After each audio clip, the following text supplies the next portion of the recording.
Hello विद्यार्थियों, स्वागत है आप सभी का एक्सपी क्लासेस में। और आज का आपका ये लेक्चर बहुत ही ज़्यादा खास होने वाला है, क्योंकि इसके अंतर्गत हम लोग एक नहीं दो नहीं बल्कि 3 कॉपियों के बारे में चर्चा करेंगे और 3 कॉपियों से तुलना करेंगे कि आखिर आपको बोर्ड पेपर में किस तरीके से लिखना है।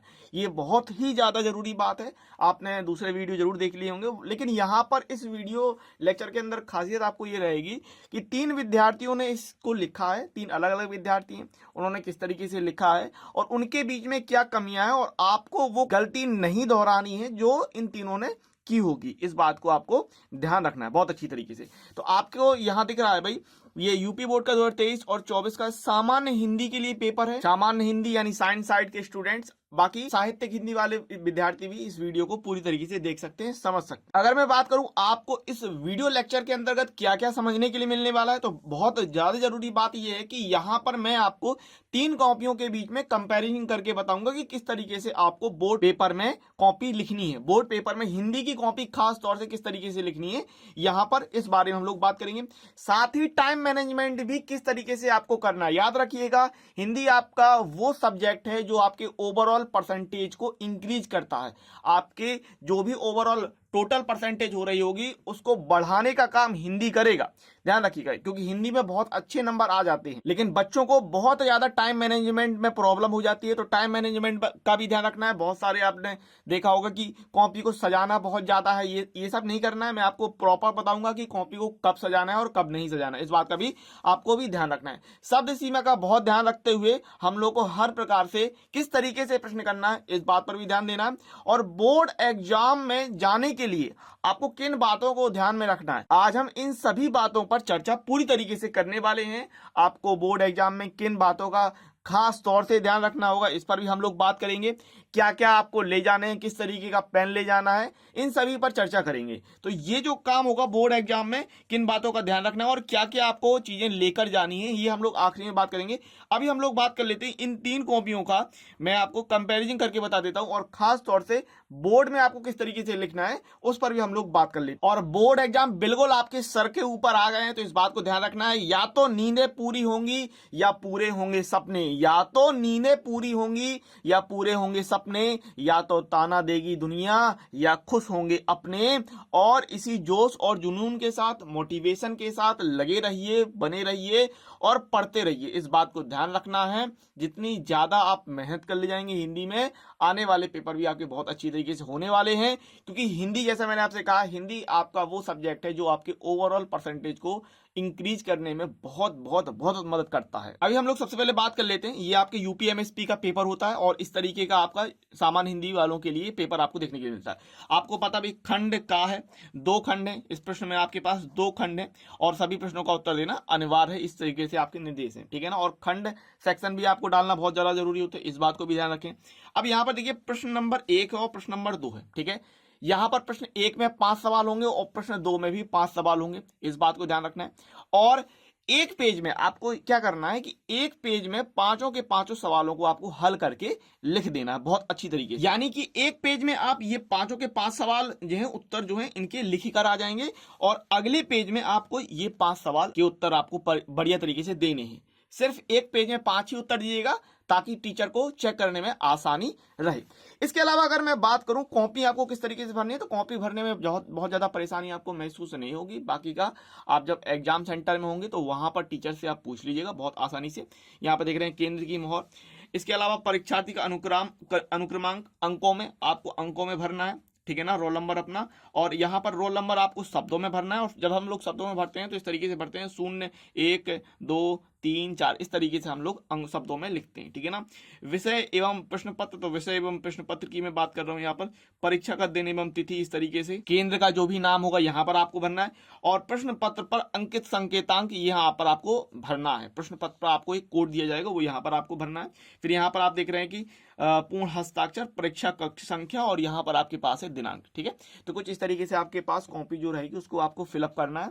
ये काम जितनी जल्दी आप कर लेंगे उतना सही है, लेकिन ध्यान पूर्वक से और और सही से करना है। ठीक है, टाइम मैनेजमेंट भी आपको करना है, और यदि आप लोग टाइम मैनेजमेंट कर लेते हैं तो बाद में आप अपनी कॉपी को सुधार सकते हैं, उसको सुंदर बना सकते हैं, सजा सकते हैं। इस बात को ध्यान रखिए, इस बात को ध्यान रखें कि सजाने का काम आप कॉपी को बाद में ही करें। एक बार अपना पूरा पेपर जब आप कंप्लीट कर लें तो थोड़ा बहुत उसमें चित्रकारी कर सकते हैं। तो चलिए एक एक करके तीनों ही कॉपियों की मैं चर्चा कर लेता हूं कि किस तरीके से आपको, देखिए सबसे पहली बात तो आपको खंड का डालना है और प्रश्न संख्या 1 डालनी है। बहुत ही सिंपल तरीके से डाला गया है, बहुत ज्यादा इसमें सोचा नहीं किया गया कि यहाँ पर भी नीचे लाइन खींचे, यहाँ पर भी नीचे लाइन, कुछ नहीं किया। साधारण तरीके से आप लिख रहे हैं, बहुत सिंपल तरीके से आप बताते जा रहे हैं। और यहाँ पर आपने पहले का खा गा घा अंग बता दिया। और एक बात ध्यान रखें, हाशिया जरूर खींचें, ठीक है ना, हाशिया जरूर खींच लें, इस बात को ध्यान रखें। और कौन सा विकल्प आपका विकल्प नंबर और उसका उत्तर, वो पूरा इस तरीके से लिख के आएंगे। अब वहीं मैं बात करूं खंड का, इस तरीके से आपको लिख लेना है, प्रश्न संख्या 1 लिख देनी है। अगर मैं बाकी कॉपियों की बात करूं तो यहाँ पर देखिए प्रश्न उत्तर संख्या 1, और यहाँ पर विद्यार्थी ने क्या किया, बच्चे ने क्या किया कि पूरा का पूरा यहीं पर लिख दिया है। प्रश्न उत्तर संख्या 1 भी और प्रश्न उत्तर संख्या 2 भी। आपको इतना ज्यादा नहीं लिखना है कि बिल्कुल नीचे तक आप लिखते आ रहे हैं, ये नहीं करना। उत्तर बच्चे के सही हैं, कोई दिक्कत नहीं है इसमें, संपूर्णानंद, प्रेम सागर, ये सारे उत्तर आप बच्चे के सही हैं। लेकिन आपको ध्यान रखना है कि एक पेज में सिर्फ एक ही प्रश्न करें ताकि ये 5 के 5 आसानी से आ सके। जैसे कि आप यहाँ पर देख रहे हैं इसमें कि एक पेज में आसानी से आ गए, 2-2 लाइनें छोड़ते हुए प्रश्न संख्या बहुत साफ साफ लिखते हुए, ताकि अच्छे तरीके से देखते हैं और टीचर आराम से यहाँ पर चेक करके वो नंबर दे पाए, कोई भी दिक्कत नहीं है। यहाँ पर क्या है कि उसने, विद्यार्थी ने एक साथ सारी चीजें लिख दी। अच्छा, एक चीज ये भी ना करें कि जैसे यहाँ पर इस कॉपी में देख रहे हैं, बहुत अच्छी तरीके से खंड का उन्होंने डाला है कि प्रश्न संख्या 1 डाली है और एक लाइन से यहाँ पर सिर्फ 5 क्वेश्चन लिख दिए, और इसके बाद उन्होंने क्या किया है कि इतनी जगह छोड़ दी है। इस तरीके से भी काम ना करें, ध्यान रखें। आराम से पूरा पेज को कवर करते हुए लिखें, ये ध्यान रखें। ऐसा भी ना करें कि एक साथ प्रश्न संख्या 1 और प्रश्न संख्या 2 दोनों ही लिख दें।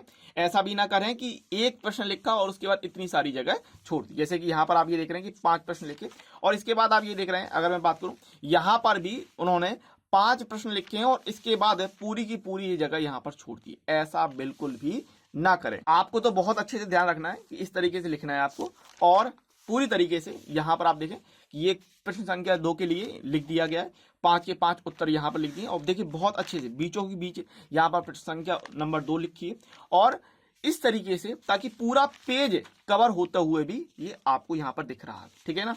इसके बाद आते हैं प्रश्न संख्या 3 पर, और यहाँ पर इन्होंने एक बहुत बड़ी गलती की है। जब भी बात होगी प्रश्न संख्या 3 की तो आपके पास यहाँ पर गद्यांश होगा, और गद्यांश में आपको जो भी गद्यांश करना है, ध्यान रखिएगा, आपके पास 10 नंबर का गद्यांश रहता है, और जो भी गद्यांश आपको करना है इस बात को ध्यान रखें। आप ये बता दें कि भाई आप गद्यांश कौन सा करने वाले हैं। जैसे इन्होंने यही वाला किया है जो कि राष्ट्र के स्वरूप से लिए गए, तो बहुत ही ज्यादा जरूरी है कि यहाँ पर आप धरती माता काले पेन से लिखेंगे आप बहुत अच्छी तरीके से, और डेड डैश करते हुए अंत में जो लिखा है वहां तक जरूर जाए, आवश्यक है, ठीक है ना। ये आपको लिखना बहुत ही ज्यादा जरूरी है, ये काम बहुत अच्छे से करना है, ये इसको नहीं छोड़ना है। जैसे कि इस कॉपी में इन्होंने, इस बच्चे ने ये नहीं किया है। जबकि आगे अगर मैं बात करूं अन्य कॉपियों के लिए तो देखिए इस तरीके से आपको हिंट जरूर से जरूर दे देनी है, ठीक है ना। इस तरीके से आपको यहाँ पर हिंट जरूर से जरूर दे देनी है। देखिए यहाँ पर बहुत बढ़िया तरीके से दिया है, ठीक है ना। और प्रश्न उत्तर संख्या 3 डाला गया है, बहुत अच्छी तरीके से हेडिंग डाली गई है, ठीक है ना। जो भी आंसर चाहिए उनके बारे में पूरी तरीके से बात की गई है यहाँ पर। तो आपको इसी प्रकार से हेडिंग डालते हुए करना है, ध्यान रखना इस बात को। जबकि यहाँ पर अगर मैं बात करता हूँ, इस बच्चे ने क्या किया, देखिए इस बच्चे ने ना तो यहाँ पर हिंट दिया था कि भाई कौन सा वो कर रहा है, कौन सा हल कर रहा है, ना ही उसने यहाँ पर किसी भी प्रकार से हेडिंग डाली कि किसके बारे में वो बात कर रहा है। तो बहुत ही ज्यादा जरूरी है कि आपको हेडिंग जो भी आप डाल रहे हैं, संदर्भ लिख रहे हैं, अर्थ लिख रहे हैं, उसकी व्याख्या कर रहे हैं, तो उसको आप प्रॉपर तरीके से काले पेन से हेडिंग डालते हुए जरूर लिखें। जैसे कि संदर्भ, व्याख्या, ये सारी चीजें मायने रखती हैं, इस बात को ध्यान रखें। आगे अगर मैं बात करूं तो यहाँ पर इस बच्चे ने, देखिए यहाँ पर तो इसने बहुत अच्छी तरीके से हिंट दे दी है, कोई दिक्कत नहीं है, लेकिन वही बात है यहाँ पर हेडिंग नहीं लिखी है। हेडिंग लिखना बहुत ही ज्यादा जरूरी है। जैसे प्रश्न उत्तर संख्या 4 बहुत अच्छी तरीके से लिखा गया, हिंट और पूरा लिखा गया, संदर्भ, व्याख्या, हर एक चीज बताई गई है बहुत बढ़िया तरीके। एक बात और मैं आपसे कहना चाहूंगा कि काफी जगह आपको ये कहा गया होगा कि भाई कॉपी को बहुत बढ़िया तरीके से सजाना है। देखिए सजाना नहीं है, आपको साफ साफ लिखना है, ठीक है ना। आप पहले कॉपी को बहुत अच्छी तरीके से लिख लें, ठीक है। और दूसरी बात, यहां पर आप जब आप कॉपी में लिख लें तो बाद में कॉपी में बाद में जब लिखने आपका पूरा पेपर हो जाए तब आप इस तरीके से पेन से या स्केच पेन से आप अंडरलाइन कर सकते हैं। और दूसरी बात यह है कि बाद में इसके बाद इस क्वेश्चन को आप बहुत बढ़िया तरीके से सजाना चाहें कि भाई ये आप बता रहे हैं तो इस तरीके से बाद में आप सजा के कर सकते हैं। लेकिन ये काम अंत में कीजिएगा जब आपके पास आधे घंटे का समय हो, जब आप पूरी कॉपी चेक कर पाए। ये काम आपको बाद में ही करना है, ध्यान रखिएगा, ठीक है। तो अगर मैं बात करूं, आपके पास प्रश्न संख्या 3 के अंतर्गत एक गद्यांश रहता है जिसमें आपके पास 5 क्वेश्चन रखे हैं। आपको बहुत अच्छी तरीके से, अगर संदर्भ कह रहा है तो आपको संदर्भ के लिए हेडिंग डालनी है, अगर व्याख्या कही जा रही है तो आपको व्याख्या के लिए हेडिंग डालनी है। इसके अलावा अगर आपसे कह रहा है कि रेखांकित अंश की व्याख्या करना है तो कौन से रेखांकित अंक की व्याख्या हो रही है उसकी भी आपको हिंट डाल देना है। अथवा करने के लिए आता है, या तो ये करेंगे या तो ये करेंगे। प्रश्न संख्या 4 की बात करें तो यहाँ पर आपको पद्यांश देखने के लिए मिलता है। पद्यांश में आपके पास 2 पद्यांश रहते हैं जिसमें भी वही 5 क्वेश्चन रहेंगे। अगर संदर्भ कह रहे हैं तो संदर्भ के लिए आप हेडिंग डालें, व्याख्या कह रहे हैं तो व्याख्या के लिए भी आप हेडिंग डालें, ठीक है। इस बात को ध्यान रखें।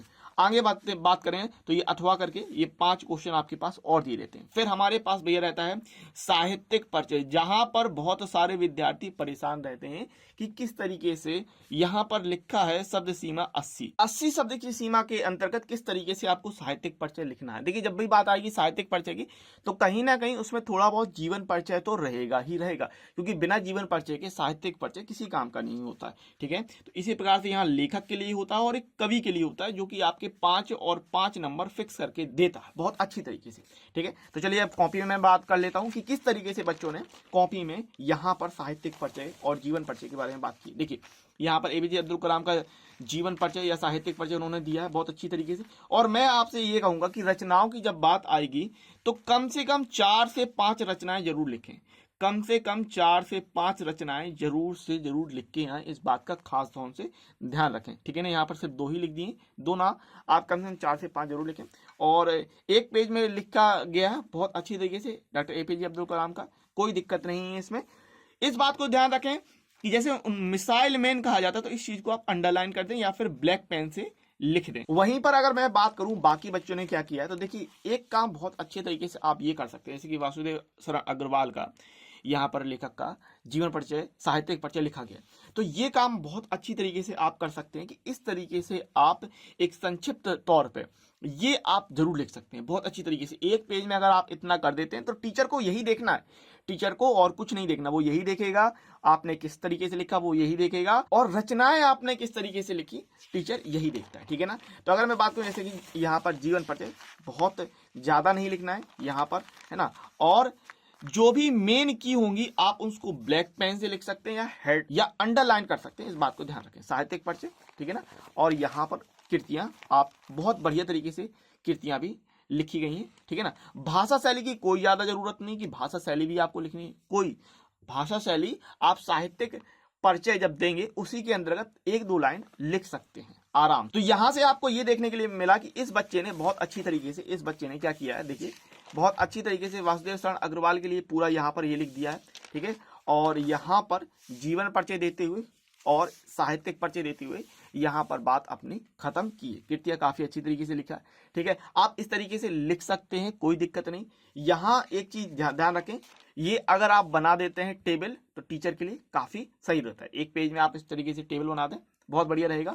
प्रश्न संख्या 5 ऊपर लिख रहे हैं, इस तरीके से आप बता रहे हैं, लेकिन आपको करना कैसे नहीं है वो आप यहाँ पर ध्यान दें। जैसे कि यहाँ पर बहुत ही ज्यादा इकट्ठा लिख दिया गया, एक पेज में लिखने की जब बात हुई है तो बहुत ही ज्यादा ऐसा लिख दिया गया तो बहुत घिसा घिसा अंदर ही अंदर सिमटा सिमटा सा ये दिख रहा है। एक ही पेज में बहुत कुछ लिखने की कोशिश की गई है, तो आपको इस तरीके से नहीं लिखना है, बहुत ही ज्यादा इकट्ठा एक ही सब में लिखने की कोशिश बिल्कुल भी ना कीजिएगा। जैसे कि यहाँ पर भी अगर मैं बात करता हूँ तो बहुत सब कुछ एक ही चीज में लिखने की कोशिश की गई है, टीचर बहुत ज्यादा ध्यान नहीं देने की कोशिश करता। तो साहित्यिक परिचय के लिए मैंने आपसे क्या कहा, आप ये टेबल बना सकते हैं बहुत अच्छी तरीके से, और जो भी आप लिखें, जो भी खास चीजें लिखें उन पर आप अंडरलाइन जरूर से जरूर कर दें, इस बात का खास ध्यान रखना है। ठीक है, इस बात का खास ध्यान रखें। आगे अगर मैं बात करूं तो कि सुमित्रानंद पंत के बारे में बताया गया, यहाँ पर इन्होंने टेबल नहीं बनाई, लेकिन आप छोटी सी एक टेबल बना सकते हैं, या तो कोने में बना दें, एक कोने में इस तरीके से आप छोटी सी टेबल बना सकते हैं, बहुत बढ़िया तरीके से, कोई दिक्कत नहीं। तो सुमित्रानंद जी का ये जीवन परिचय, यहाँ पर साहित्यिक परिचय और कृतियां बहुत अच्छी तरीके से लिखा गया है, कोई दिक्कत नहीं, बहुत ही शानदार वाला यहाँ पर लिखा है। फिर आगे अगर मैं बात करता हूं तो हमारे पास आता है प्रश्न संख्या 6 और प्रश्न संख्या 7 करके, ठीक है ना। बहादुर और लाइट कहानी के उद्देश्य पर प्रकाश डाली, ध्रुव यात्रा कहानी की कथा वस्तु अपने शब्दों में लिखी, या फिर आप खंड काप, जो भी आपके जिले का खंड काप होता है वो आपको यहाँ पर लिखना होता है, ठीक है ना। और शब्द सीमा यहाँ 80 होती, तो मैं आपको यही सुझाव दूंगा कि आप एक पेज में आराम से जो भी जरूरी चीजें होती हैं वो लिख दें। अगर कोई प्रश्न ऐसा है जो 80 शब्दों की सीमा के अंदर या एक पेज के अंदर का संभव नहीं है, तो आप आगे भी इस्तेमाल कर सकते हैं। ये डिपेंड करता है, ये इस बात पर निर्भर करेगा कि भाई प्रश्न का स्वरूप कैसा है, प्रश्न आपसे क्या पूछ रहा है, ठीक है ना। तो कहानी का उद्देश्य लिखना है, तो कहानी का उद्देश्य आप आराम से अच्छी तरीके एक पेज के अंतर्गत लिख सकते हैं। इस बात को ध्यान रखें, जैसे कि ये अमरकांत जी हैं, तो अमरकांत जी की है तो रचना, तो आप यहाँ पर ब्लैक पेन से इसको अंडरलाइन कर दें। जो भी जरूरी चीजें होती हैं उसको आप बहुत अच्छी तरीके से अंडरलाइन करें। ध्यान रखिए, टीचर के पास बहुत सारी कॉपियां होती हैं और कम से कम ये मान के चलिए कि 100 या 50 कॉपी 80 कॉपी चेक करता है और उसे खराब कॉपियां ही देखने के लिए मिलेगी। लेकिन उसके बाद जब आपकी अच्छी सुंदर साफ सुथरी कॉपी देखेगा तो वो बहुत ही ज्यादा प्रसन्न हो जाएगा और भरपूर तरीके से आपको नंबर देके जाएगा। तो आपकी अगर हैंड राइटिंग खराब है, कोई दिक्कत नहीं है, कोई समस्या नहीं है। आप ये ध्यान रखें, हैंड राइटिंग खराब होने से कोई फर्क नहीं पड़ता। आप यदि साफ सुथरा लिख के आते हैं, आपने जो लिखा है वो समझ में आ रहा है, यही काफी होता है ताकि टीचर कॉपी चेक कर सके। इसके बाद खंड खा आ जाता है। आपको ध्यान रखना है, जब भी सेक्शन बदलेगा, खंड बदलेगा, आपको ऊपर उस खंड का नाम लिखना ही लिखना है। तो यहाँ पर आप देखें प्रश्न संख्या 6, बहादुर कहानी का उद्देश्य बताया गया है। इसके अलावा श्रवण कुमार खंड काप के नायक का चरित्र चित्रण यहाँ पर दिया गया है कि श्रवण कुमार किस तरीके से थे। और जैसे ही सेक्शन बदलेगा, ध्यान रखिएगा, जैसे ही सेक्शन बदलेगा आपको खंड खा डालना है। और यहाँ देखिए बच्चे ने गलती ये की है कि प्रश्न संख्या 8 का यहाँ, लेकिन आपको ये काम नहीं करना। आपको ध्यान रखना है अच्छी तरीके से कि आप खंड भी ऊपर आप इस तरीके से लिखें, और जो भी प्रश्न संख्या होगी, जो भी आपके पास प्रश्न संख्या है वो भी आप ऊपर ही या फिर आप नीचे, जैसे भी हो, लेकिन प्रश्न संख्या इस तरीके से जरूर डाल के आए, ठीक है ना। तो ये काम आपको बहुत ही ज्यादा ध्यान पूर्वक से कर लेना है। जैसे कि यहाँ पर प्रश्न संख्या 6 है, ध्रुव यात्रा की कथा वस्तु की विवेचना यहाँ पर की गई है। अब बच्चे की हैंड राइटिंग ठीक है, लेकिन बच्चे ने क्या किया, बहुत ज्यादा इकट्ठा एक साथ लिखने की कोशिश की गई है। तो यहाँ पर इस हैंड राइटिंग को चेक करने में थोड़ी कहीं ना कहीं कठिनाई टीचर को महसूस हो सकती है, आप भी देख रहे हैं। जबकि यहाँ पर अगर मैं बात करूं, काफी अच्छी तरीके से बच्चे ने लिखा है। और आप एक चीज और महसूस कर रहे हैं कि पेन भी बहुत ज्यादा महत्वपूर्ण हो जाता है। देखिए इस पेन में डार्कनेस है, ये पेन आपको हल्का सा जो नीला कलर है वो डार्क दिख रहा होगा, जबकि इसमें अगर हम बात करें तो ये नीले पेन में डार्कनेस नहीं है, उतना ज्यादा डार्क नहीं है। तो पेन को भी बहुत अच्छी तरीके से चूज करें जो आप जिसमें आप कंफर्टेबल हो, इसको आप बहुत अच्छी तरीके से चला सकते हो और कोई भी दिक्कत ना आए आपको पेन को चलाने। जैसे कि अगर मैं बात करूं यहाँ पर पेन के लिए, देखिए ये पेन कितना आपका हल्का सा महसूस होता है, जबकि ये बहुत अच्छी तरीके से डार्क महसूस हो रहा है। दूर दूर शब्द लिखे गए हैं, कोई भी दिक्कत नहीं है। और रचनाएं भी यहाँ पर 5 लिख दी गई, इस बात को आपको ध्यान रखना है, ठीक है ना। फिर हमारे पास प्रश्नोत्तर संख्या 6 ये आ जाता है, ठीक है। और यहाँ पर प्रश्नोत्तर संख्या 7 इस तरीके से बहुत अच्छी तरीके से हेडिंग बनाते हुए आप यहाँ पर देख पा रहे हैं, ठीक है। और इसके बाद इस बात को जैसे ध्यान रखना है, इस बच्चे ने यहाँ पर क्या किया कि खंड नहीं लिखा है। आप याद रखें इस बात को कि खंड आपको जरूर से जरूर लिखना है। खंड खा जब स्टार्ट हो रहा है तो आपको खंड खा जरूर से जरूर लिखना है, इस बात को ध्यान रखना है, ठीक है ना। और हिंट देते हुए जब भी हम लोग बात करेंगे, जिस भी सवाल में से यहाँ पर अनुवाद आ जाता है तो हिंट देते हुए इस पर हम लोग चर्चा करते हैं। तो इस तरीके से भाई खंड खा की शुरुआत हो जाती है। आपने देखा कि खंड का में अगर मैं बात करता हूं तो खंड का में आपके पास प्रश्न संख्या 1 से 7 तक के प्रश्न थे और 50 नंबर आपको पूरे वहां पर मिलते हैं। खंड का से आपको 50 नंबर मिलेंगे और खंड खा से आपको 50 नंबर मिलेंगे। अब हम लोग खंड खा की बात कर लेते हैं। तो आपको ध्यान रखना है प्रश्न 8 है ये आपका, का नंबर और यहाँ पर खा नंबर आप देख रहे हैं। और संस्कृत के जो आपका अनिवार्य संस्कृत होती है तो संस्कृत के गद्यांश से आपको अथवा करके दिए रहते हैं, आपको दो में से कोई एक करना पड़ता है। और यहाँ पर पद्यांश या फिर आप श्लोक भी कह सकते हैं, इसमें से आपको कोई एक करना पड़ता है। फिर हमारे पास प्रश्न संख्या 9 के अंतर्गत मुहावरे रहते हैं और किसी एक का अर्थ लिखकर आपको वाक्य प्रयोग करना है, जिसके लिए हमारे पास यहाँ पर 2 नंबर दिए रहते हैं। ठीक है ना, आगे बात करते हैं। तो ये इसी साल आपके 2024 से नया सिलेबस के अंतर्गत जोड़ा गया है। अपठित गद्यांश यानी कॉम्प्रिहेंशन की बात कर रहे हैं। यहाँ पर 2 दिए रहेंगे, आपको ध्यान रखना है कि जो गद्यांश दिए ये 2 दिए, एक ये दिया और एक ये दिया आपको यहाँ पर। और 5 नंबर का रहेगा। पहले क्या था, पहले संधि आती थी उसको हटा दिया गया है, और वचन आते थे, विभक्ति आती थी, उसको पूरी तरीके से हटा दिया गया है। अब आपको अपठित गद्यांश करना, और अपठित गद्यांश में सबसे पहले आपको क्या करना है, इस बात को ध्यान रखना है कि क्वेश्चन पढ़ लेने, ध्यान रखिएगा इस बात को।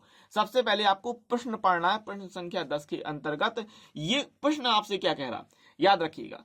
प्रश्न देखने के बाद इसको आपको 2 बार पढ़ना है, या ऐसा नहीं करना है कि आपने शुरू से अपठित गद्यांश पढ़ना यहां से शुरू किया और यहां पर और फिर आप प्रश्न आए। ऐसा करेंगे तो आपके दिमाग में ये पढ़ने का कोई मतलब नहीं निकलेगा, क्योंकि आपको पता ही नहीं है आप किस चीज के लिए पढ़ रहे हैं। आपने ये अपठित गद्यांश पढ़ा, प्रश्न नहीं पढ़े, तो आपका लक्ष्य भटक गया, क्योंकि आप पढ़ रहे हैं, किसके लिए पढ़ रहे हैं, यह आपको पता होना बहुत ही ज्यादा जरूरी है। तो ध्यान रखें, पहले प्रश्न पढ़ लें बहुत अच्छी तरीके से, प्रश्न आपसे चाहता क्या है, प्रश्न आपसे पूछ क्या क्या रहा। दूसरा, आप यहां पर ये देख सकते हैं भाई, ये जो अपठित गद्यांश दिया है ये किस तरीके से। तो दोनों में आपको ध्यान रखना है कि आपके लिए कौन सा सुटेबल रहेगा, आपके लिए कौन सा सही रहेगा, और ये आपको जानना होगा। और ये कैसे पता चलेगा, बहुत ही आसान है। पहले आप प्रश्न पढ़ें, यदि आप प्रश्न के उत्तर यहां से ला पा रहे हैं तो आपके लिए ये बेहतर हो जाएगा, और नहीं तो फिर इस वाले पर चले जाएं। यदि आप इन तीनों क्वेश्चनों को पढ़ने के बाद इनके आंसर बहुत अच्छी तरीके से इसमें से ला पा रहे हैं तो आप इसके साथ चले जाएं। ध्यान रखें, आप इस प्रश्न को, प्रश्न संख्या 10 को एक पेज के अंतर्गत करके आए बहुत अच्छी तरीके से, शानदार तरीके से, सुंदर हैंडराइटिंग के साथ। एक पेज में प्रश्न संख्या 3 आपसे आराम से बन जाएगा। फिर प्रश्न संख्या 11 के अंतर्गत आपको शब्द युग्मों का सही अर्थ का चयन करने के लिए कहा जाता है।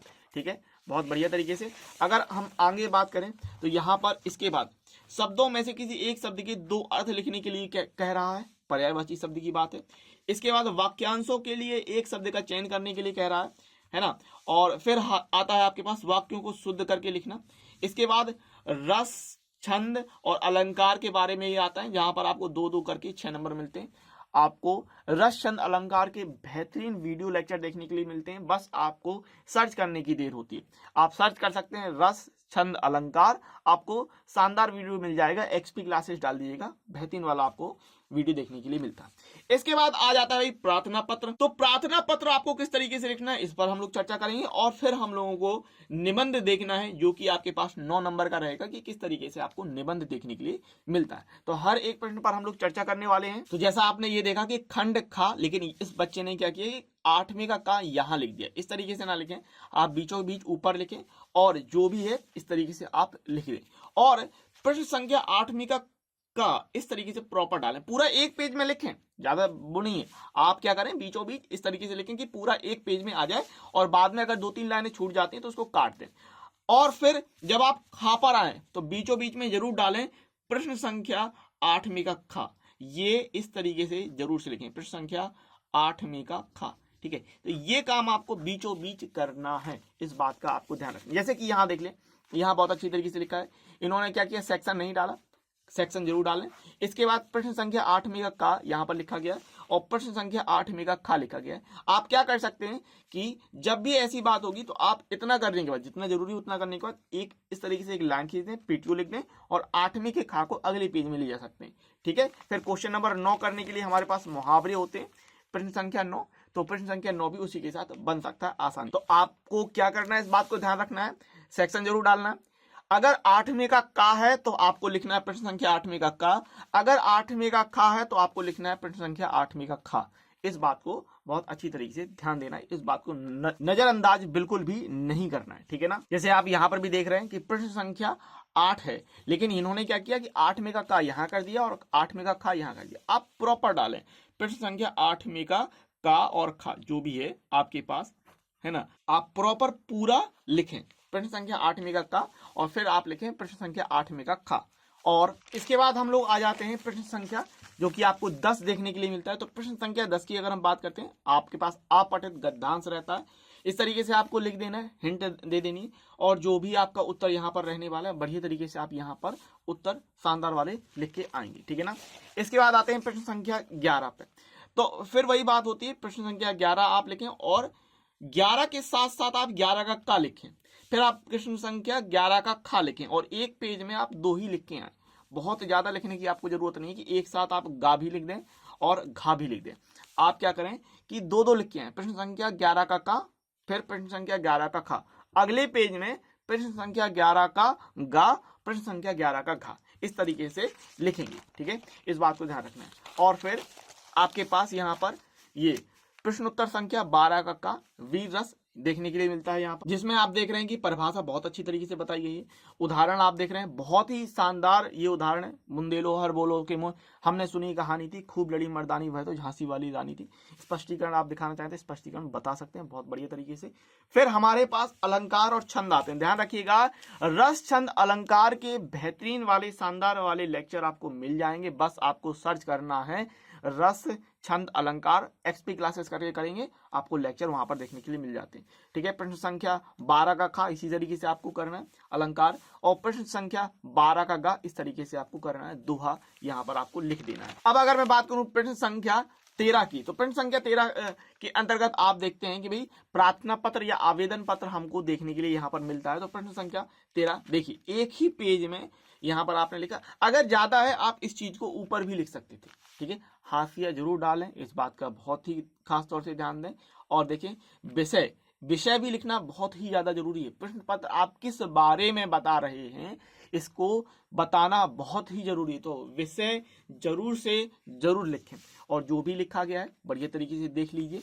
इसके बाद भवदीय आप यहाँ पर बता रहे हैं, दिनांक भी आप बता सकते हैं, या तो दिनांक आप ऊपर ही लिख दें यहाँ पर, या फिर दिनांक आप नीचे बता सकते हैं। दिनांक आप नीचे बता दें कोई दिक्कत नहीं, लेकिन दिनांक भी लिख के आए। दिनांक कौन सी लिखनी है, जिस तारीख को आप पेपर दे रहे हैं वही दिनांक आप लिख सकते हैं। फिर हमारे पास ये देखने के लिए मिल जाता है प्रश्न उत्तर संख्या 14, जिसके अंतर्गत 9 नंबर का आपको निबंध मिलना है, ठीक है ना।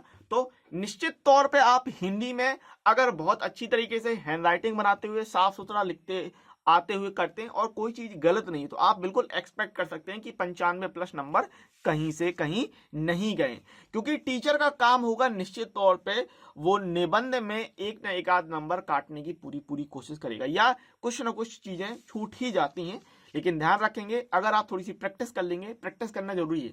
सीधे एग्जाम में जाके पेपर लिखने चले जाओगे तो बात नहीं बनेगी भाई, बिना प्रैक्टिस किए कुछ नहीं हो सकता। जैसे कि क्रिकेट में भी होता है, अगर कोई मैच हो रहा है तो उससे पहले प्रैक्टिस मैच भी होते हैं, ध्यान रखिए इस बात को।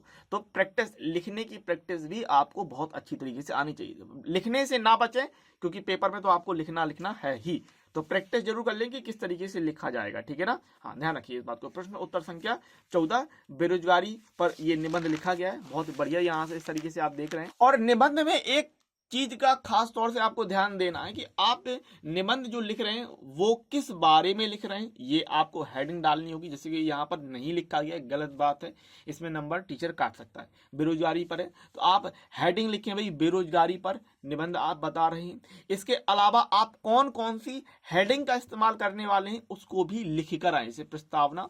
इसके अलावा समस्या, अभिशाप, समस्या और अभिशाप एक ही में आ जाएगा। कारण, जनसंख्या की वृद्धि, है ना। और बहुत सारे साधन क्या है, नियंत्रण कैसे किया जा सकता है जनसंख्या के ऊपर, इस बारे में आप बता रहे हैं। और उपसंहार, तो मेरा कहने का मतलब ये है कि आपको हमेशा इस बात को ध्यान रखना है कि जब भी आप निबंध लिखें तो शुरुआत में आप किस किस हेडिंग का इस्तेमाल करने वाले हैं, यहाँ पर नंबर डाल के 1 2 3 4 5 करके उसको जरूर से जरूर लिख दें। निबंध में ये करना बहुत ही ज्यादा जरूरी रहेगा। और फिर जैसे ही आपका पेपर बढ़िया तरीके से पूरी तरीके से फिनिश हो जाए, आप क्या कर सकते हैं, पहले ये काम मत कीजिएगा क्योंकि टाइम मैनेजमेंट करना है, पहले आप अपना पेपर कंप्लीट कर लीजिएगा। फिर आप अच्छी तरीके से आप अपनी कॉपी को शानदार वाला बढ़िया तरीके से सजा सकते हैं। इस तरीके से दो लाइन खींच के, है ना, इस तरीके से दो लाइन खींच के आप अपने पेपर को सुंदर बना सकते हैं। आप अपनी कॉपी को साफ सुथरा बढ़िया तरीके से आप इसको सजा सकते हैं, ठीक है ना। लेकिन ये काम तभी कीजिएगा जब आपका एक बार पूरी तरीके से पेपर कंप्लीट हो जाता है। इतना कर देंगे बहुत अच्छा देखने लगेगा, साफ। और थोड़ा बहुत अगर आपको करना है तो आप इस तरीके से बना सकते हैं, ठीक है ना। स्केच पेन लेके चले जाइएगा, स्केच पेन लेके चले जाएंगे, ठीक है ना, स्केच पेन लेके चले जाएंगे और इस तरीके से अगर आपको नीले स्केच से करना है तो आप नीले स्केच से आप दिखा सकते हैं, ठीक है ना। लेकिन ये बात याद रखिएगा कि आपको हरा पेन और लाल पेन का इस्तेमाल नहीं करना है, ठीक है ना। आपको किसी भी प्रकार से हरे पेन का और लाल पेन का इस्तेमाल नहीं करते। इस तरीके से आप बना सकते हैं, या फिर आपको कुछ और जो भी आपको उचित लगे। लेकिन ये काम कब करेंगे, ये काम आप तब करेंगे जब आपने बढ़िया तरीके से पेपर कंप्लीट कर लिया होगा, ठीक है ना। और एक बार आपने अपनी कॉपी को चेक कर लिया हो तो जहां पर भी आपको जरूरत महसूस हो अंडरलाइन करने की, वहां पर आप बाद में अंडरलाइन कर सकते हैं। इस बात को ध्यान रखेंगे। और इस बात को भी ध्यान रखना है कि भाई कि जब आप पेपर देने जा रहे हैं तो किन सामानों को, किन आप वस्तुओं को लेकर जाएं, इस बात का खास तौर से ध्यान रखें, ठीक है भाई। जब आप पेपर देने जा रहे हैं तो बहुत ही ज्यादा जरूरी है कि बिना प्रवेश पत्र के तो आपको पेपर देने मिलेगा ही नहीं, तो अपना जो एडमिट कार्ड है वो जरूर लेकर जाएं, ठीक है ना। 2 नीले पेन, 2 काले पेन। अगर आप जेल पेन में कंफर्टेबल हैं तो जेल पेन का इस्तेमाल कर लें, लेकिन याद रखिएगा जेल पेन का इस्तेमाल तभी कीजिए जब आपने उस पेन को लिखा हो, उस पेन से किया हो काम। मान लो हो सकता है आपने महीनों से जेल पेन देखा तक नहीं है और फिर आप पेपर में ले जाके जेल पेन का इस्तेमाल करने लगेंगे तो आपको प्रॉब्लम महसूस होगी। लेकिन इस तरीके का पेन लीजिएगा जो थोड़ा सा डार्क चल रहा हो, ठीक है। ऐसा नहीं कि वो बहुत हल्का हल्का फील हो रहा हो, हल्का हल्का चल रहा हो, ठीक है ना। तो 2 नीले पेन, 2 काले पेन, आपको एक एक्स्ट्रा पेन लेके चलना है इमरजेंसी के लिए कि कहीं कुछ गड़बड़ ना हो जाए, है ना। और काला और नीला स्केच पेन भी इस्तेमाल कर सकते हैं आप लोग हेडिंग डालने के लिए या फिर अंडरलाइन करने के लिए। लेक्चर का आता है, 2 रुपए का मिल जाता है आसानी से, लेक्चर का स्केच पेन, ठीक है ना। काला और नीला सजाने के लिए आप इसका इस्तेमाल कर सकते हैं। इसके अलावा ध्यान रखें, पटरी, फुटा या स्केल जो भी आप बोलते हैं, आप कमेंट कीजिएगा कि आप क्या बोलते हैं। स्केल बोला जाता है, पटरी बोला जाता है, फुटा बोला जाता है, अलग अलग पर्यायवाची शब्द हैं, ठीक है ना। तो ये जरूर लेके जाएं। बाकी का बाद में किसी और से ना मांगते रहें, ए भैया यार पटरी देना, यार ए सुनना सुनना सुनना यार पटरी देना। पीछे वाले को आप उंगली कर रहे हैं, पीछे वाले को क्या कहते हैं, आप पेन बता रहे हैं, यार इतने में टीचर आएगा कनपट्टी पे 2 लगा देगा। तो ध्यान रखें इस बात को, जो भी सामान है आप लेके जाएं अपनी तरफ से, रबड़, पेंसिल, कटर, प्रकार जरूर लेके जाएं, ताकि आप कॉपी में अगर आपको उसमें छेद करना है और आपको धागा परो के अपनी कॉपी को बांधना है तो ध्यान रख सकते हैं। पानी ले जा सकते हैं, पानी का मतलब ये भाई पानी बोतल ले जा सकते हैं, ठीक है ना। पानी की बोतल ले जाना है तो उसमें पानी भी होना चाहिए। तो पानी अगर अलाउ कर रहे हैं एग्जाम सेंटर में तो पानी अपने साथ लेके जाएं। घड़ी अगर अलाउ कर रहे हैं, हो सकता है आपको अलाउ ना किए जाए तो उसमें टीचर से लड़ना नहीं है, ठीक है ना। अगर नहीं अलाउ कर रहे हैं तो बाद में वहां पर जमा कर देना।